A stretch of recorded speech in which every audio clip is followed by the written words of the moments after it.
Dravida Munnetra Kazhagam, Congress, communist கட்சிகள் நீதிமன்ற தீர்ப்பினை விமர்சிப்பதை தாண்டி நீதிபதியை, அவர் சார்ந்த வகுப்பை மிக கேவலமாக வெளிப்படையாக விமர்சித்துக் கொண்டிருக்கிறார்கள் என்றால் இதுதான் நீதித்துறைக்கு அவர்கள் கொடுக்கின்ற மரியாதையா? நீதிபதி எந்த ஜாதியை சேர்ந்தவர் என்று பார்த்து இவர்கள் விமர்சனம் செய்கிறார்கள், அவரை அசிங்கப்படுத்துகிறார்கள். இதில் பற்றியெல்லாம் புகார் கொடுத்தால் காவல்துறை கண்டுகொள்வதில்லை.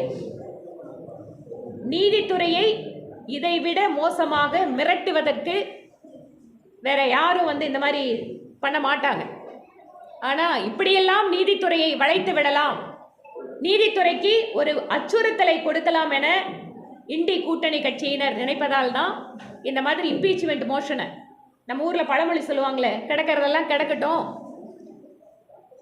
தூக்கி மனையில் உட்கார வைன்னு சொல்லுவாங்க. அந்த மாதிரி திமுக தமிழ்நாட்டில் இருக்கிற இத்தனை பிரச்சனையை விட்டுட்டு திருப்பரங்குன்ற தீர்ப்புக்கு எதிராக உடனே இவ்வளவு பேர்த்த ஒன்னா சேர்த்து இன்னைக்கு இம்பீச்மெண்ட் மோஷன் கொண்டு போயிட்டு இருக்காங்க.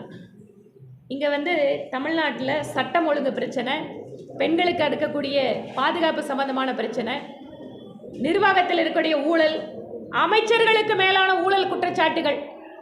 இந்த வேகத்தை இங்கே நம்ம தமிழ்நாட்டில் இருக்கக்கூடிய அமைச்சர், உள்ளாட்சி நிர்வாகத்துறை அமைச்சர் திரு கே நேரு அவர்கள் மீது எஃப்ஐஆர் தாக்கல் பண்ணி அதை பற்றி விசாரிக்கிறதுக்கு திமுக கவர்மெண்ட்டுக்கு நேரம் இல்லை. ஆனால் இம்பீச்மெண்ட் மோஷனுக்கு உடனடியே எல்லாரும் ஒன்றா சேர்றாங்க. மக்கள் இதெல்லாம் தமிழகத்து மக்கள் பார்த்துட்டு தான் இருக்காங்க. இதை எல்லாவற்றையும் ஒவ்வொரு வீட்டிற்கும் எடுத்து செல்வதற்கு எங்கள் மகளிர் அணியும் இப்போ தயாராக இருக்கு. திருப்பி நேசராஜ் தானே